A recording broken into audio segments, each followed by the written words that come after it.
Chapitre 16. Sous la trappe.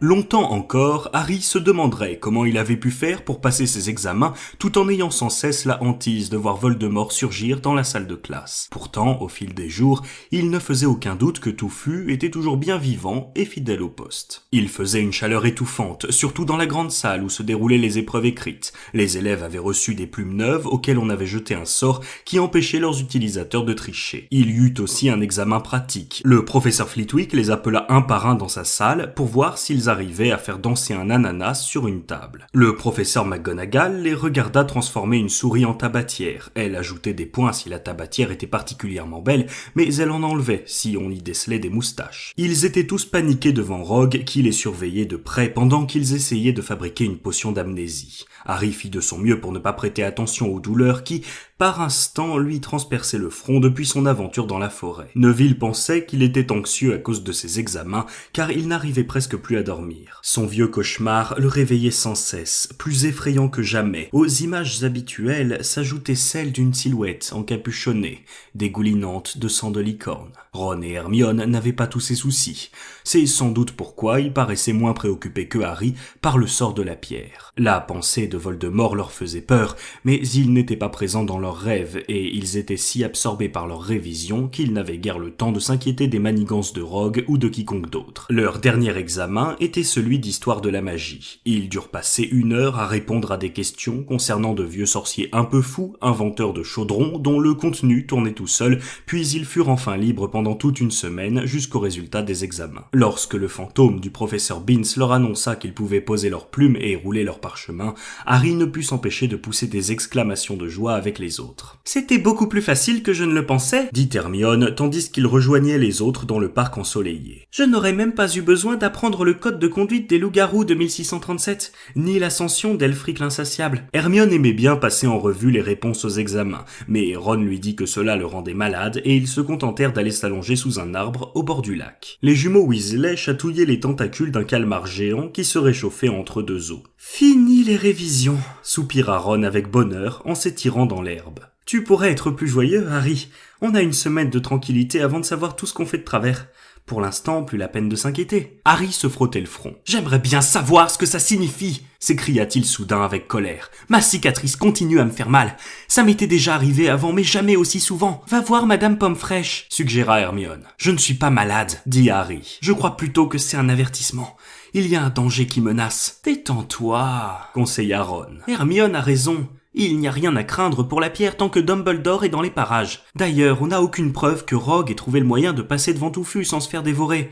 Il a déjà failli se faire arracher la jambe une fois et il ne va pas recommencer tout de suite. Et le jour où Hagrid laissera tomber Dumbledore, Neville jouera au Quidditch dans l'équipe d'Angleterre. » Harry approuva d'un signe de tête, mais il avait le vague sentiment d'avoir oublié quelque chose d'important. Lorsqu'il essaya de l'expliquer à Hermione, celle-ci répondit. « Ce sont les examens qui font ça. La nuit dernière, je me suis réveillée et je me suis mise à relire la moitié de mes notes de métamorphose, avant de me souvenir qu'on avait déjà passé l'examen. » Mais Harry était convaincu que son sentiment de malaise n'avait rien à voir avec le travail. Il vit un hibou passer dans le ciel bleu lumineux, tenant une lettre dans son bec.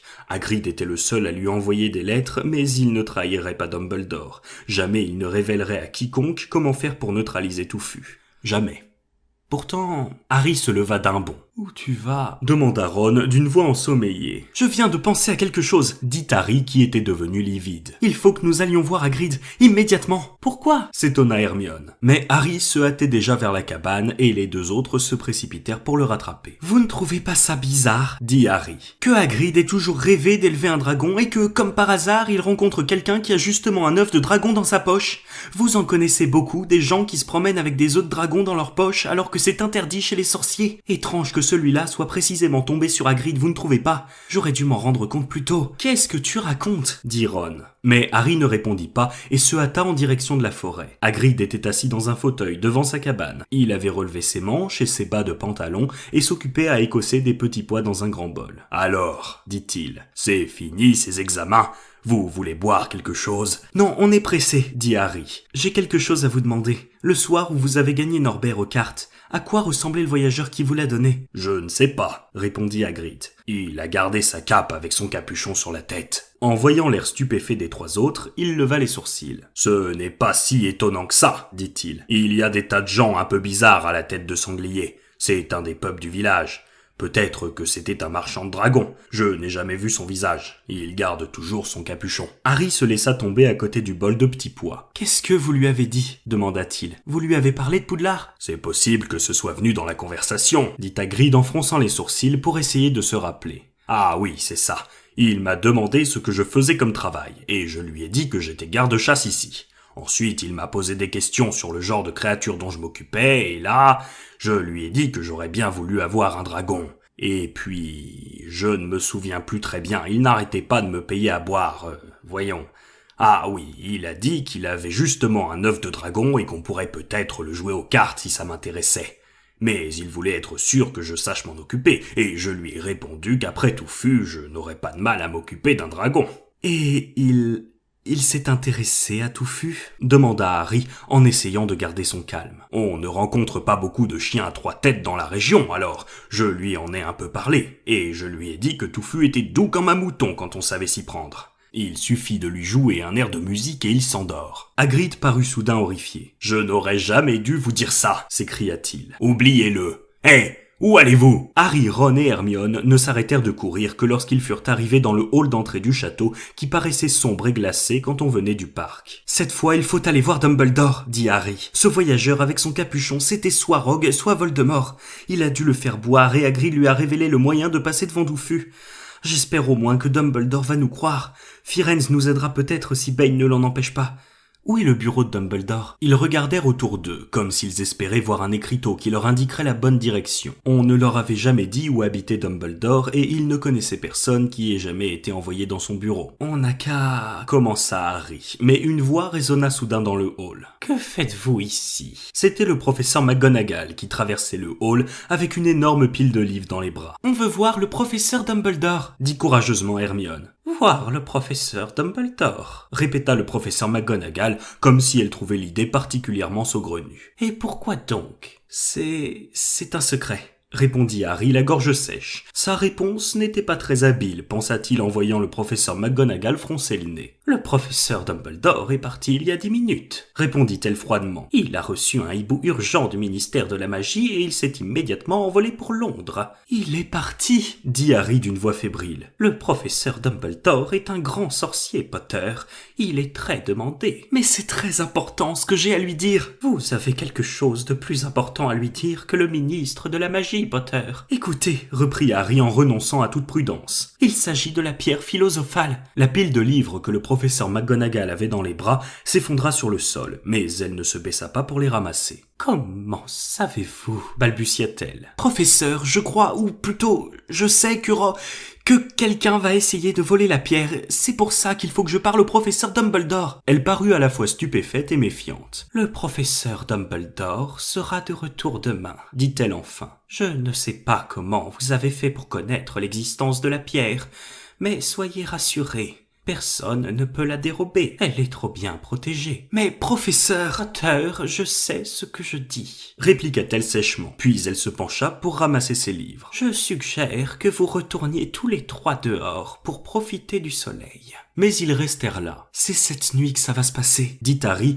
lorsqu'ils furent certains que le professeur McGonagall était trop loin pour les entendre. « Rogue va essayer d'ouvrir la trappe. Il a tout ce qu'il faut pour y arriver et il s'est arrangé pour éloigner Dumbledore. C'est lui qui a envoyé cette lettre. Ils vont être étonnés au ministère de la magie en voyant débarquer Dumbledore. » À ce moment, Hermione étouffa un cri. Ron et Harry firent volte-face. Rogue se tenait derrière eux. « Bonjour, » dit-il d'une voix douce. Ils le regardèrent avec des yeux ronds. « Vous ne devriez pas rester à l'intérieur avec un beau temps pareil, » dit-il, et il eut un étrange sourire qui ressemblait à un rictus. « Nous étions... » commença Harry sans avoir aucune idée de ce qu'il allait dire. Vous devriez faire attention, dit Rogue. À vous voir comme ça tous les trois, on dirait que vous préparez un mauvais coup. Et Gryffondor ne peut pas se permettre de perdre encore des points, n'est-ce pas? Harry devint écarlate. Ils se tournèrent vers la porte, mais Rogue les arrêta. « Je vous préviens, Potter, dit-il. Si vous recommencez à vous promener la nuit dans les couloirs, je veillerai personnellement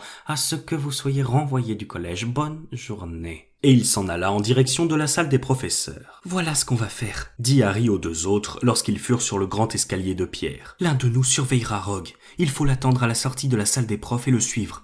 Hermione, c'est toi qui devrais t'en charger. »« Pourquoi moi ? C'est évident, » dit Ron. « Tu peux faire semblant d'attendre Flitwick. »« Oh, professeur, ajouta-t-il en prenant une voix au perché, je suis terriblement inquiète, j'ai peur d'avoir mal répondu à la question 14B. Ça suffit, coupa Hermione. Elle accepta cependant d'assurer la surveillance de Rogue. Et nous, on ferait bien de se poster devant le couloir du 3e étage, dit Harry à Ron. Allez, viens. Mais cette partie du plan ne fonctionna pas. À peine avait-il atteint la porte qui séparait Touffu du reste de l'école que le professeur McGonagall apparut à nouveau et cette fois, elle perdit son calme. « Vous êtes plus difficile à éviter qu'un mauvais sort !» tonna-t-elle. « J'en ai assez de vos balivernes. Si jamais j'apprends que vous êtes revenu dans ces parages, j'enlève 50 points de plus à Gryffondor. » Parfaitement, Weasley, même si c'est ma propre maison. Harry et Ron retournèrent dans la salle commune. À peine Harry avait-il dit « Heureusement, Hermione est partie sur la trace de Rogue » que le portrait de la grosse dame pivota et Hermione entra à son tour. « Je suis désolée, Harry, » gémit-elle. « Rogue est sorti de la salle des profs et m'a demandé ce que je faisais là. Je lui ai dit que j'attendais Flitwick et il est allé le chercher.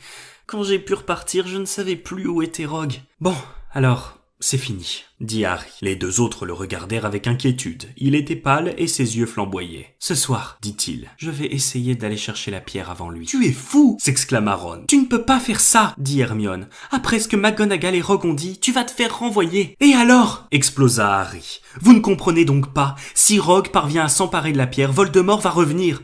Vous n'avez jamais entendu dire comment c'était quand il a voulu prendre le pouvoir. S'il y arrive, on ne pourra plus se faire renvoyer tout simplement parce que Poudlard n'existera même plus. Il va le détruire ou le transformer en école de magie noire. Perdre des points n'a plus aucune importance. Tu crois qu'il vous laissera tranquille, vous et vos familles, si Gryffondor gagne la coupe? Si je me fais prendre avant d'avoir réussi à atteindre la pierre, je n'aurai plus qu'à retourner chez les Dursley et attendre que Voldemort vienne me chercher. Ça ne fera que retarder un peu le moment de ma mort, parce que moi, je ne me mettrai jamais du côté des forces obscures. Cette nuit, je passe par cette trappe et vous ne pourrez pas m'en empêcher. C'est Voldemort qui a tué mes parents.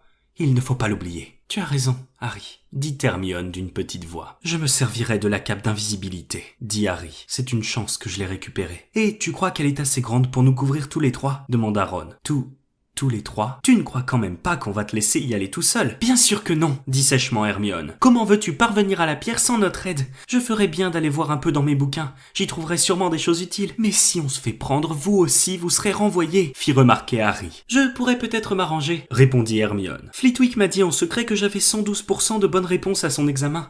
Ils ne vont pas me renvoyer. Après dîner, ils s'assirent tous les trois, nerveux, à l'écart dans la salle commune. Personne ne les dérangea, puisque les autres Gryffondors refusaient toujours d'adresser la parole à Harry. Pour une fois, celui-ci en était plutôt soulagé. Hermione parcourait ses cahiers de cours, espérant y dénicher le moyen de neutraliser les sortilèges qu'ils devraient affronter. Harry et Ron ne disaient pas grand-chose. Tous deux pensaient à ce qui les attendait. Peu à peu, la salle se vida à mesure que les élèves allaient se coucher. Lorsque le dernier, Lee Jordan, fut parti en bâillant et en s'étirant, Harry courut dans le dortoir pour aller chercher la cape d'invisibilité. En même temps, il glissa dans sa poche la flûte que Hagrid lui avait offerte à Noël. Il comptait l'utiliser pour endormir Touffu. C'était mieux que d'avoir à chanter quelque chose. On ferait mieux de mettre la cape dès maintenant, dit-il quand il fut redescendu. Assurons-nous qu'elle nous couvre bien.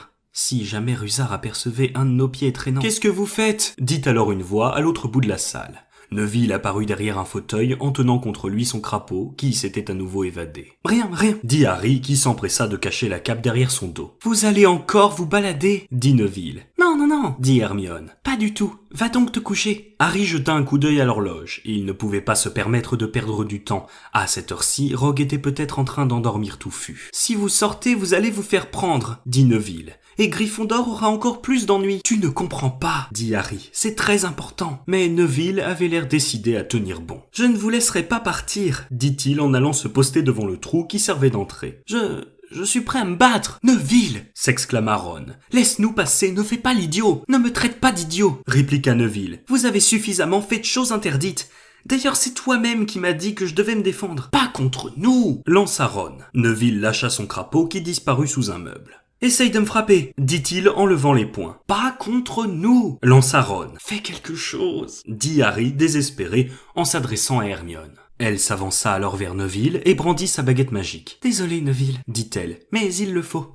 Petrificus totalus !» Aussitôt, les bras de Neville se collèrent le long de ses flancs, ses jambes se joignirent, son corps devint rigide. Il vacilla un instant, puis tomba en avant et resta immobile à plat ventre, raide comme une planche. Hermione s'empressa de le retourner sur le dos. La mâchoire de Neville était collée, il ne pouvait plus parler. Seuls ses yeux bougeaient en jetant des regards horrifiés. « Qu'est-ce que tu lui as fait ?» murmura Harry. « C'est le maléfice du saucisson. » dit Hermione d'une voix navrée. « C'est comme s'il était ligoté et bâillonné. Je suis vraiment désolé, Neville. »« Il le fallait. On n'a pas le temps de t'expliquer, » dit Harry. « Tu comprendras plus tard, » ajouta Ron. Ils l'enjambèrent, s'enveloppèrent dans la cape et sortirent de la salle commune. Être obligés de laisser Neville dans cet état ne leur semblait pas un très bon présage. Ils avaient les nerfs à vif et croyaient voir dans chaque ombre la silhouette de Rusard et entendre dans le moindre souffle de vent l'arrivée de Peeves. Parvenus devant le premier escalier, ils aperçurent Mystaigne tapis en haut des marches. « Si on lui donnait un coup de pied pour une fois » murmura Ron à l'oreille de Harry.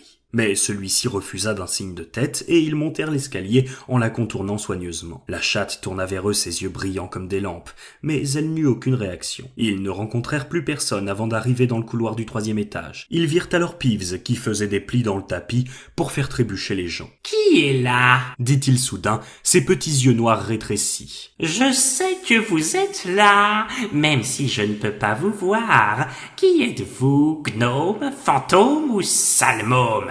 Il s'éleva dans les airs et les observa. « Je devrais appeler Rusard si quelque chose d'invisible rôde aux alentours. » Harry eut soudain une idée. « Peeves, dit-il d'une voix rauque, le baron sanglant a ses raisons d'être invisible. » Peeves fut tellement abasourdi qu'il faillit tomber. Il se rattrapa à temps et resta suspendu à 30 cm de l'escalier. « Je suis désolé, votre sanglante excellence, monsieur le baron, » dit-il d'une voix onctueuse. « J'ai commis une erreur, une regrettable erreur. Je ne vous avais pas vu, bien sûr, puisque vous êtes invisible. Je vous demande de pardonner sa plaisanterie à ce vieux Peeves, monsieur le baron. »« J'ai des affaires à mener ici, » dit Harry de sa voix rauque. « Ne reviens plus dans les parages cette nuit. »« Oh, mais bien sûr, monsieur le baron, bien entendu, » dit Peeves en remontant dans les airs. « J'espère que vos affaires se passeront bien, monsieur le baron. Je ne vous dérangerai plus. » Et il fila ailleurs. « Formidable, Harry !» Quelques secondes plus tard, ils s'étaient avancés dans le couloir et virent que la porte était entrebâillée. « Et voilà, » dit Harry à voix basse. « Rogue a déjà réussi à passer devant Touffu. » La porte ouverte semblait leur faire redouter ce qui les attendait. Sous la cape, Harry se tourna vers les deux autres. « Si vous préférez ne pas aller plus loin, je ne vous en voudrais pas, » dit-il. « Vous pouvez garder la cape.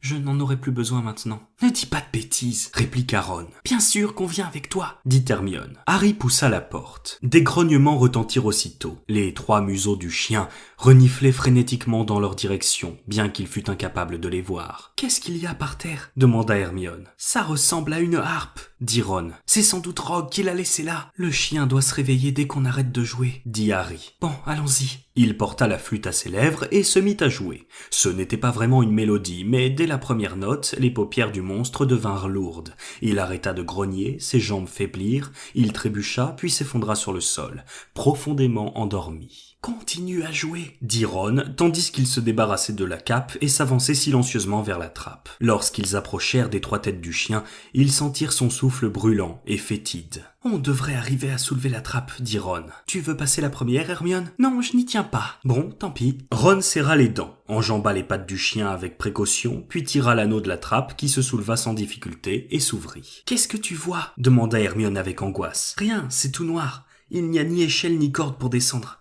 Il faudra se laisser tomber. » Harry, qui jouait toujours de la flûte, fit un signe de la main à Ron et tapota sa poitrine de l'index. « Tu veux passer le premier ? Tu es sûr ? Je n'ai aucune idée de la profondeur.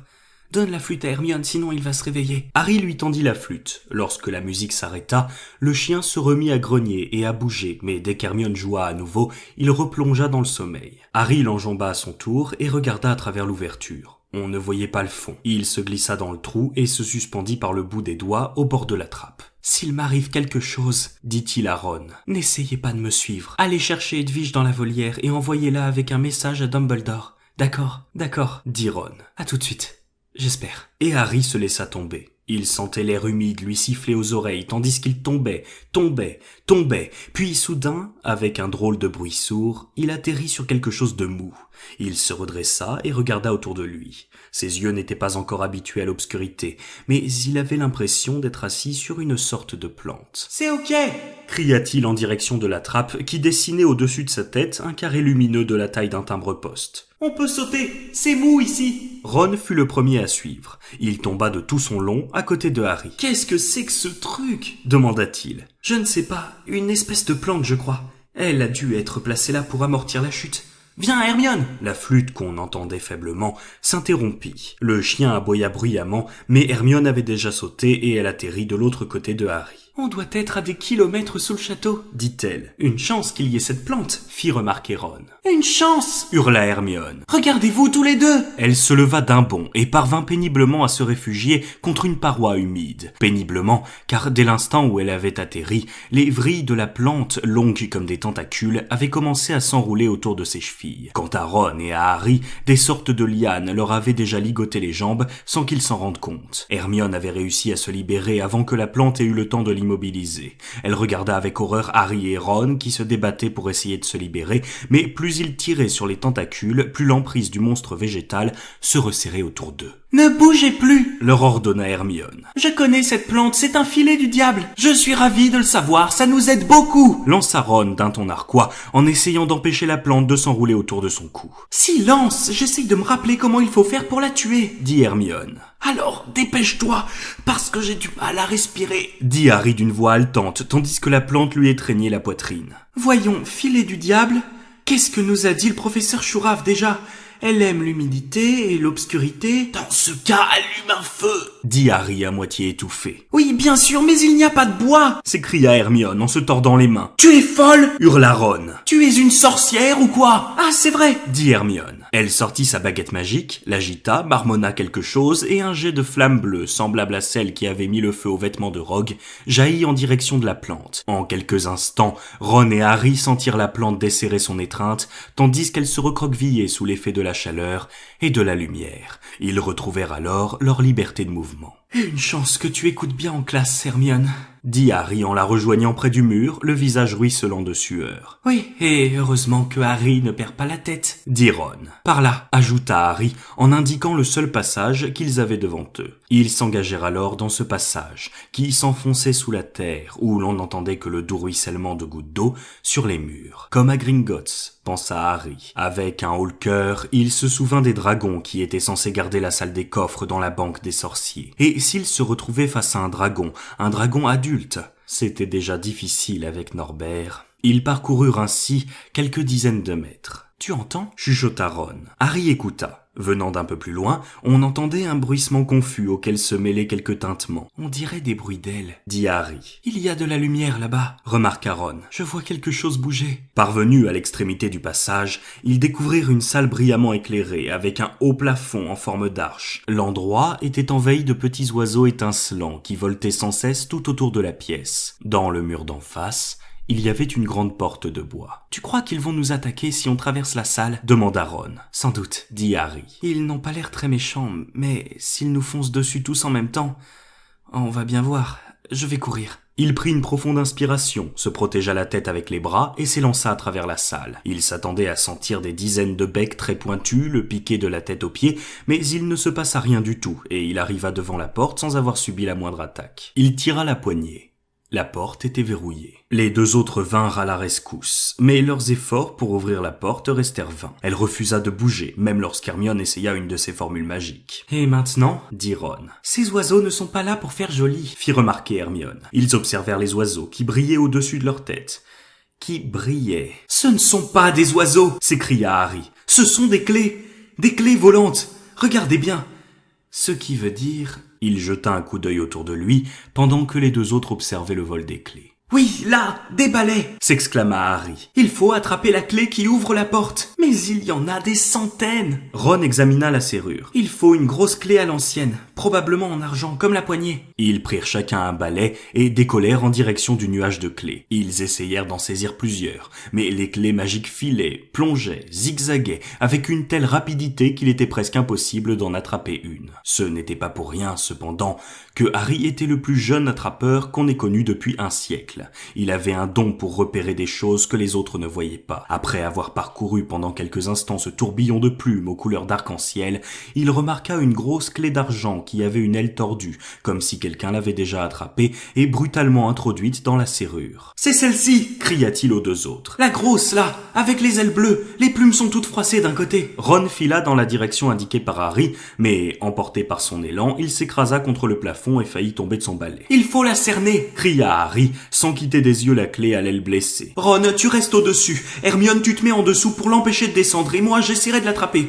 Attention, partez !» Ron plongea, Hermione remonta en chandelle, et la clé les évita tous les deux, mais Harry fonça dessus. La clé filait vers le mur, Harry se pencha en avant, et dans un craquement sinistre, il réussit à la plaquer contre la pierre avec la paume de la main. Ron et Hermione poussèrent une exclamation de joie qui résonna dans toute la salle. Ils se dépêchèrent d'atterrir, et Harry courut vers la porte, serrant dans sa main la clé qui se débattait. Il l'enfonça dans la serrure et tourna. Il y eut un déclic, puis la clé s'envola à nouveau, les ailes en piteux état. « Prêt ?» demanda Harry, la main sur la poignée de la porte. Les deux autres hochèrent la tête, et il ouvrit la porte. La deuxième salle était plongée dans une telle obscurité qu'ils ne voyaient plus rien. Mais lorsqu'ils eurent franchi le seuil de la porte, une lumière éclatante jaillit soudain en leur révélant un spectacle étonnant. Ils se trouvaient au bord d'un échiquier géant, derrière des pièces noires qui étaient plus grandes qu'eux et semblaient avoir été sculptées dans de la pierre. En face d'eux, de l'autre côté de la salle, se tenaient les pièces blanches. Harry et les deux autres furent parcourus d'un frisson.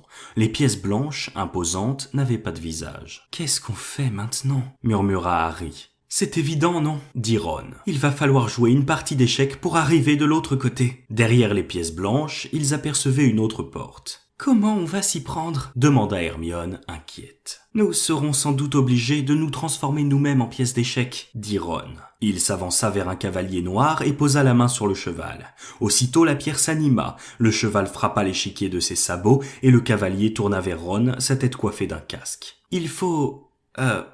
qu'on se joigne à vous pour passer de l'autre côté ?» demanda Ron. Le cavalier noir approuva d'un signe de tête. Ron se tourna vers les deux autres. « Il faut bien réfléchir, » dit-il. « On va devoir prendre la place de 3 des pièces noires. » Harry et Hermione restèrent silencieux, attendant que Ron ait pris une décision. « Ne vous vexez pas, » dit-il enfin, « mais vous n'êtes pas très bons aux échecs tous les deux. »« On ne se vexe pas, » dit Harry. « Dis-nous simplement ce qu'on doit faire. Toi, Harry, tu prends la place de ce fou.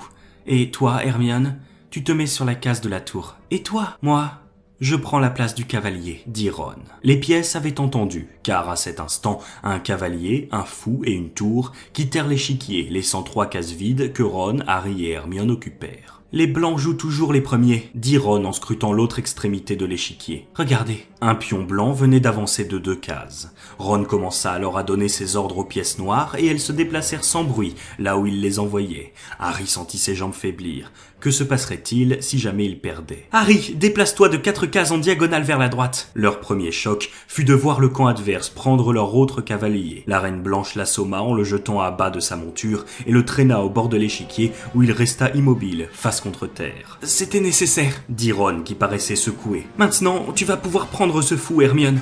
Vas-y. Chaque fois qu'elle perdait un de leurs hommes, les pièces blanches se montraient sans pitié, et bientôt il y eut une rangée de pièces noires hors de combat, alignées le long du mur. 2 fois, Ron s'aperçut juste à temps que ses amis étaient en danger. Lui-même s'arrangeait pour prendre autant de pièces blanches qu'ils en avaient perdu de noires. « On y est presque, » murmura-t-il. « Voyons, réfléchissons. » La reine blanche tourna vers lui, sa tête sans visage. « Oui, » dit Ron à voix basse, « c'est le seul moyen. » Je dois me faire prendre. « Non !» s'écrièrent les 2 autres. « C'est le jeu !» répliqua Ron. « Il faut savoir faire des sacrifices. Je vais jouer mon coup et elle me prendra. Ce qui te permettra de faire échec et mat, Harry. Mais tu veux arrêter Rogue ? Ou pas ? Ron, si tu ne te dépêches pas, il va s'emparer de la pierre. » Il n'y avait rien d'autre à faire. « Prêt ? » demanda Ron, le teint pâle, mais l'air décidé. « J'y vais. Et ne traînez pas ici quand vous aurez gagné. » Il s'avança. La Reine Blanche abattit alors son bras de pierre sur sa tête. Ron s'effondra et la reine le traîna jusqu'au bord de l'échiquier. En le voyant assommé, Hermione avait poussé un cri, mais elle n'avait pas bougé de sa case. En tremblant, Harry se déplaça de 3 cases vers la gauche. Aussitôt, le roi blanc ôta sa couronne et la jeta aux pieds de Harry.